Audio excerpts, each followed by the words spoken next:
Halo, Assalamualaikum Bu In. Iya, Waalaikumsalam Pak. Bagaimana kabarnya Ibu hari ini? Ya, alhamdulillah Pak, saya baik-baik. Iya, Sehat ya iya sehat Pak. dan Ya, bahagia.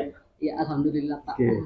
Jadi hari ini Bu In kita akan melaksanakan kegiatan supervisi ya, Oh iya sesuai Pak. dengan sesuai dengan kesepakatan kita kemarin.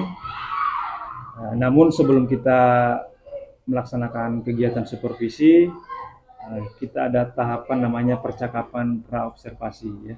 Ya, Jadi mungkin saya akan menanyakan beberapa hal kepada Ibu selaku guru mapel yang akan saya supervisi dan saya observasi nanti di kelas ya. Nah, ya, baik Pak. ya. Mungkin yang ingin saya tanyakan sebelum Ibu melaksanakan kegiatan pembelajaran, kegiatan PWM di kelas, Ibu mengajar mata pelajaran apa ya? Ya, saya Pak mengajar mata pelajaran IPS. IPS Ya, ya. kelas Kelas 7. kelas 7. Yang mau diobservasi nanti ini kelas berapa? Kelas 7 Pak. Kelas 7 ya? Iya, Oh, kelas 7. Kelas 7 kelas 7 apa? 7A ya. Kelas 7. Kemudian topik yang mau diajarkan, Ya, saya mengambil materi mengenai kebutuhan hidup manusia. kebutuhan hidup manusia. Oke, baik Bu. Uh, nah, pada saat nanti mau melaksanakan kegiatan PBM, tentunya ada tujuan pembelajaran yang mau dicapai ya Bu. Oh iya Pak. Mungkin bisa dijelaskan tujuan pembelajaran yang Ibu hendak capai nanti di kelas dengan materi ini apa? Jadi tujuan pembelajaran yang saya ingin capai di sini adalah melalui model pembelajaran problem basic learning berbasis masalah.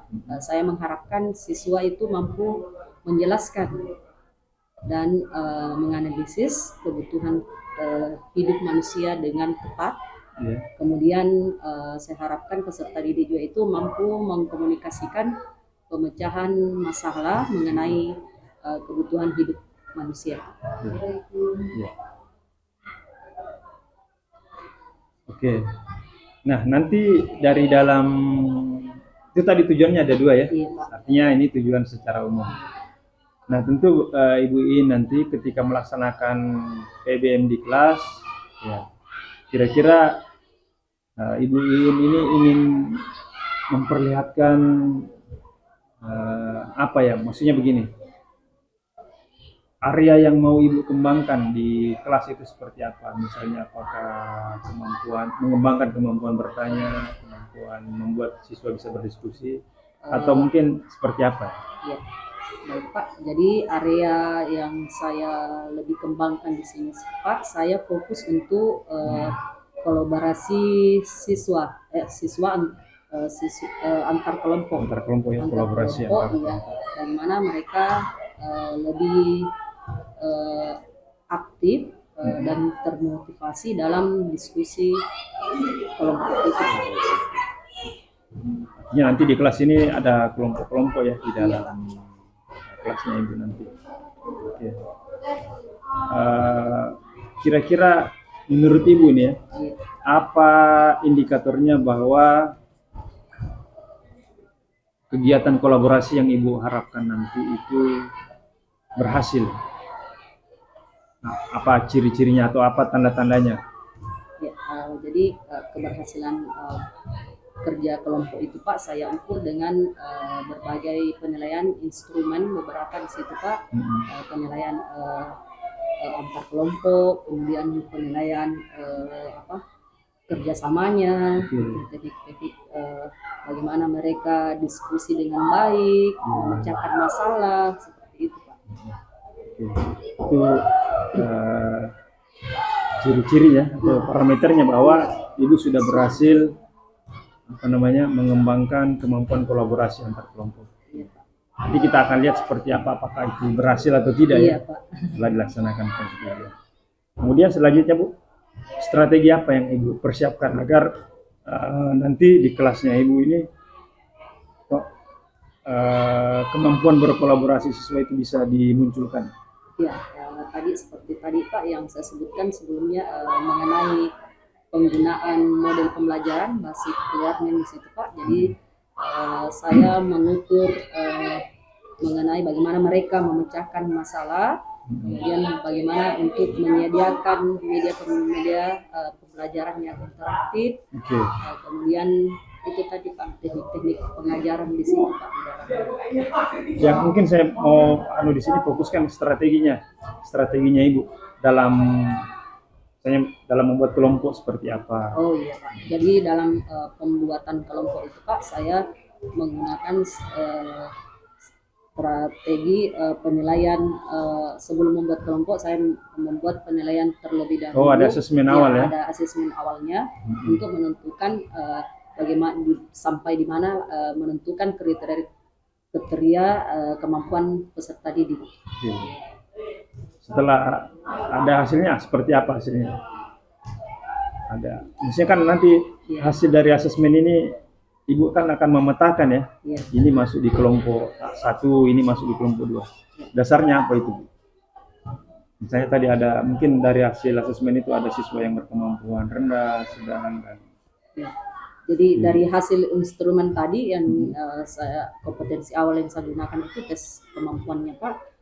Saya mendapatkan saya menjadi tahu bahwa kemampuan anak itu ada yang mempunyai gaya belajar yang rendah, sedang, dan tinggi.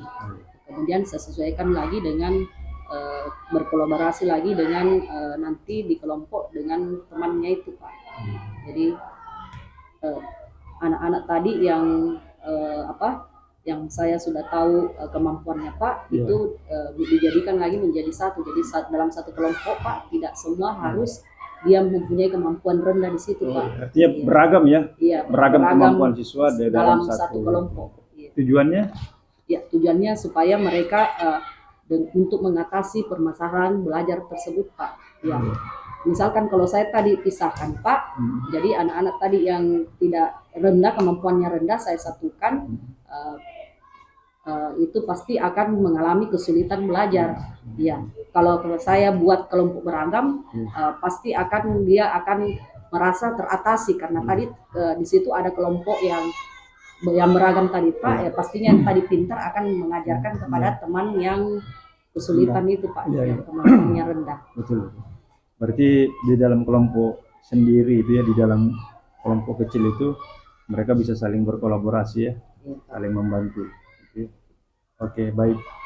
Mudah-mudahan area yang Ibu ingin kembangkan tadi, yaitu mengembangkan kemampuan berkolaborasi antar siswa atau antar kelompok, itu bisa terlaksana dengan baik di kelas. Nanti kita akan lihat seperti apa, bagaimana proses PBM yang Ibu jalankan. Mungkin sebelum kita mengikuti atau melaksanakan kegiatan observasi di kelas, ada yang mau disampaikan? Selain ini apa yang saya sudah tanyakan? Ya, perlu untuk bimbingan lagi Pak. Ya, perlu bimbingan lagi Pak, pengajaran bagaimana atau apa kekurangan dari nanti kita lihat itu nanti di pasca observasi. Oh iya. Nah, setelah Ibu melaksanakan PBM, nanti akan saya observasi, nanti setelah itu ada diskusi lagi dengan saya gitu. Oh iya. Oke, baik Bu In ya, kita mungkin langsung mengamati nanti atau besok ya. Iya Pak, besok insya Allah untuk kegiatan PBM-nya pertama Pak. Gitu, Pak. Baik, terima kasih Bu In ya, sampai ketemu di kegiatan observasi besok. Ya, Pak. Assalamualaikum warahmatullahi wabarakatuh. Waalaikumsalam warahmatullahi wabarakatuh.